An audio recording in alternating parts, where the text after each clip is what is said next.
না কেস ধরতে পারবে না মনে হয়। আপনারা দেখছেন হলদিবাড়ি টাইমস। 12 দলীয় ফিউচার কাপ নকআউট ক্রিকেট টুর্নামেন্টের ফাইনালে দ্য ডার্ক নাইটস ও কেসিসি বৃহস্পতিবার হলদিবাড়ি হাই স্কুল মাঠে দুটি সেমিফাইনাল খেলা অনুষ্ঠিত হয়। প্রথম সেমিফাইনাল খেলায় মাঠে পরস্পর মুখোমুখি হয় দ্য ডার্ক নাইটস বনাম মাজার শরীফ। টসে জিতে দ্য ডার্ক নাইটস ফিল্ডিং করার সিদ্ধান্ত নেন।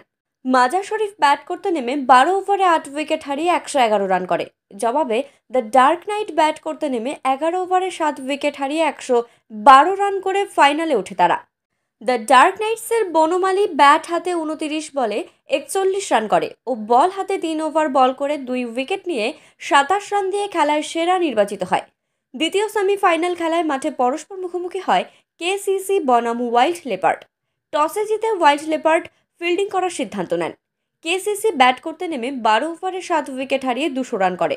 জবাবে ওয়াইল্ড লেপার্ড ব্যাট করতে নেমে 12 ওভারে 6 উইকেট হারিয়ে 153 রান করতে সমর্থ হয়। কেসিসির রাজকুমার ব্যাট হাতে 33 বলে 76 রান করে ও বল হাতে 3 ওভার বল করে 1 ওভার মেডেন দিয়ে 3 উইকেট নিয়ে 17 রান দিয়ে খেলায় সেরা নির্বাচিত হয়। কমিটি সূত্রে জানা যায় দ্য ডার্ক নাইটস বনাম কেসিসির মধ্যে ফাইনাল খেলাটি আগামী শনিবার অনুষ্ঠিত হবে হলদিবাড়ি হাই স্কুল ময়দানে।